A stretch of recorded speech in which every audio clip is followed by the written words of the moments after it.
Russia, Russia, Russia. Does it feel lately like the left is acting like Marsha Brady and all they know how to say is Russia, Russia, Russia? I think so, and that's what we'll talk about on this Conservative Facebook Live. Hey, Robino here. You know, I woke up this morning. Actually, I got a Facebook message at like 2 o'clock in the morning from one of my friends going, "Oh, this Sessions Russia stuff doesn't look good." And I was like, "What?" Because I was half asleep. Then I got up in the morning and I just went to go to, I like to go to the diner in the morning and I like to not be inundated with politics because I live it all day. And I couldn't even get away from it there. You know, you had the Today Show that spent the first 15 minutes, it felt like, of the Today Show on this non-story. It's absolutely amazing. Donald Trump had an amazing speech earlier in the week, and then they needed something to move the American people away from it, so they went back to the one thing that they've only been able to do, because they haven't really figured out how to attack his policies, is to go back to Russia, Russia, Russia. You know, so here's what happened.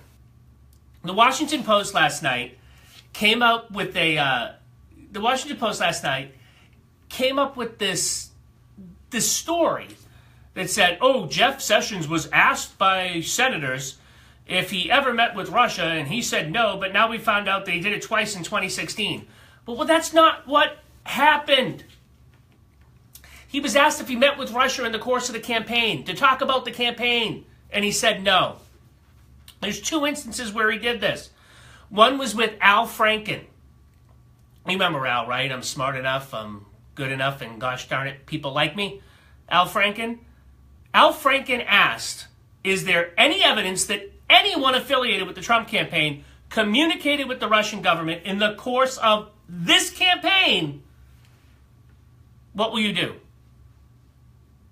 And Sessions goes, I'm not aware of any of those activities. I have been called a surrogate a time or two in this campaign, and I did not have communication with the Russians, and I am unable to comment.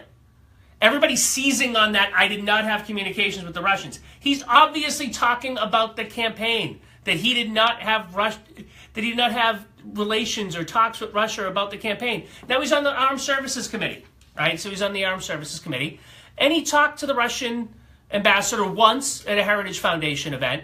There were like 50 ambassadors there and a bunch of senators and reps at a party at the Heritage Foundation.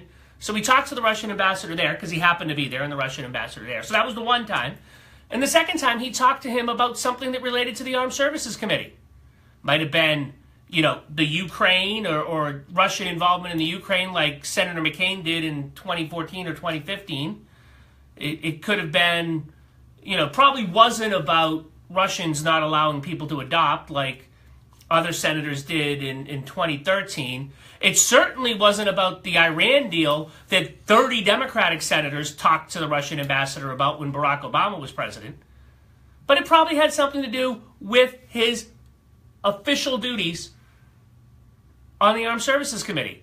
Because it's funny, and then you get Claire McCaskill, who's on the Armed Services Committee, and said, I've never talked to the Russian ambassador. Once. She talked to him at least twice because she tweeted about the meetings. This is all just a big, as Ted Cruz said in his best Mark Levin voice, it's a nothing burger. It's an absolute nothing burger. And then the second thing that they're talking about, and you can see this, I laid it all out at a piece at Conservative Review. Patrick Leahy from Vermont, who's on the Judiciary Committee, asked Jeff Sessions, several of the president-elect's nominees or senior advisors have had Russian ties. Have you been in contact with anyone connected to any part of the Russian government about the 2016 election? Remember, about the 2016 election. The actual question was about the 2016 election, to which he answered no.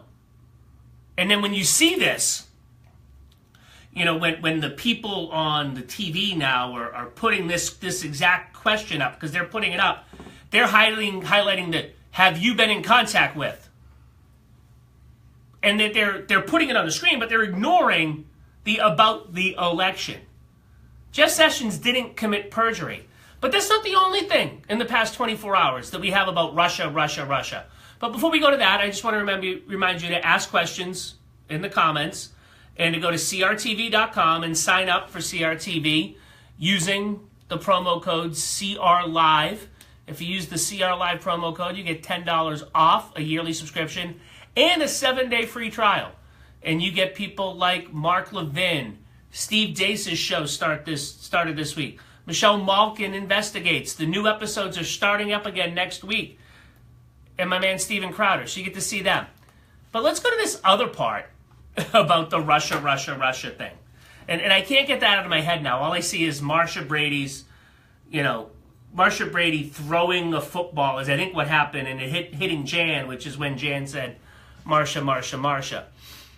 But let's go to this other thing, the New York Times. There was a New York Times piece last night as well that said the Obama administration rushed to preserve intelligence of Russian election hacking. Like it was high-minded for them to do this. Not that they were trying to make anything up or anything untoward.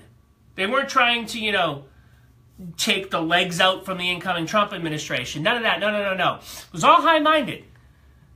Because what the New York Times said is, former American officials say they had two aims. And when you see former American officials, they mean Barack Obama appointees. To ensure that such meddling isn't duplicated in future American or European elections, and to leave a clear trail of intelligence for government investigators.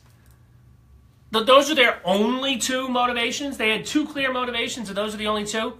It wasn't to undermine the Trump administration or use the deep state as we keep going on to undermine the Trump administration. That had nothing to do with why they did this, right? It was just the high-mindedness of the Barack Obama administration, the least corrupt administration, as the mainstream media will lie to you about, in the history of administrations. It was those guys that they had a high-minded thing. That's all they had. This is absolutely crazy, and it's almost gone too far. The left is upset that they lost an election. So they have to find somebody to blame that's not Hillary Clinton. Hillary Clinton, in their mind, didn't run a horrible campaign. Hillary Clinton, in their mind, didn't not go to Wisconsin. Hillary Clinton, in their mind, didn't not connect with rural white voters. No. It was the Russians, guys. It was the Russians. But, there was a guy from, I think it was the Brookings Institute. I forget exactly where he was from, but he was on MSNBC yesterday. He might have been with Slater Salon. And he was saying, guys, the Russians are actually upset that Donald Trump won because they didn't want him to win. Maybe the Russians hacked, if they did, John Podesta's email, although it seems like John Podesta actually gave his password to somebody because he's an idiot. So maybe they did that to weaken Hillary Clinton as she won the presidency. Maybe they didn't think that she would lose the presidency, if there was any way that Donald Trump could win the presidency, and they did it to weaken her, and they really didn't want Donald Trump to win the presidency because they know that he won't be as malleable as Hillary Clinton. Remember, Hillary Clinton's the one whose foundation, her husband's foundation, took millions of dollars while she was approving the sale of uranium that may or may not have ended up in the hands of the Iranians. Hillary Clinton was the one that was pushing an Iranian deal and trying to get an Iranian deal before John Kerry took it over with the Russians. So, it's absolutely crazy that the left has nothing else to do but to say, Russia, Russia, Russia. The media is saying it. The left is saying it. They're absolutely apoplectic. But again, I don't think there's anything to Russia, Russia, Russia. Before we take questions, remember, go to crtv.com. Use the promo code CRLive, and you get $10 off a yearly subscription to Michelle Malkin, whose new episodes start next week, to daily Mark Levin, to daily Crowder, and to daily Steve Deace, and a whole host of conservative review content that's only available at crtv.com, including Essential Liberty from Matt Kibbe and interviews with newsmakers from CPAC. All right. Phil, where's the questions? Bring it on. Got the questions. We got the questions. A little bit of Russia love this time. We got some Russia love. Nadine Intaglia Canizeri said, I'm sorry, but maybe I missed it, but when did Russia become the enemy? I thought that ended with the end of the Cold War. Well, the United States and Russia's strategic interests have always collided. They still collide in the world. They collide in the Middle East. They collide all over the world. So I don't know if they're the enemy. I mean, all of a sudden, after Barack Obama said, don't worry, Sergey. After my election, I'll have a lot more flexibility to you. Remember that on video? But Barack Obama wasn't the one that had ties with Russia or was trying to make it less. And the Democrats loved Russia then. But all of a sudden, they're a problem. I get what you're saying. Sean Earl, Russia wants to stop terrorism. We want to stop terrorism. What's the problem? In some instances, yes. No, I absolutely believe you. Agree with you. In Syria, I mean, a lot of people don't realize that, there's not much daylight now between the Russian state and the Russian Orthodox Church. There's not a lot of daylight. But the Russian Orthodox Church actually called what Russia's doing basically a crusade in the Middle East. So, I mean, they are fighting radical Islamic terrorism. That's what they're doing. Kufing Boy, or Bui, hope I said that right. He did nothing wrong. The Republicans need to defend Mr. Sessions. Yep, I think so too. And now we get a bunch. Don Humphreys gave us a bunch of angry face. Can we get off defense and start doing opposition research on a bunch of crooked Democrats? I think we do a good job of that at Conservative Review. I mean, you see our Liberty score, you see how they vote, you see that sort of stuff. But you know what? One of the things that I've always been more focused on is holding Republicans accountable. That there are a lot of squish Republicans. Still, I mean, look, why can't Rand Paul get in to see the Obamacare bill? Why does Paul Ryan have armed guards guarding the Obamacare replacement bill from senators going to see it?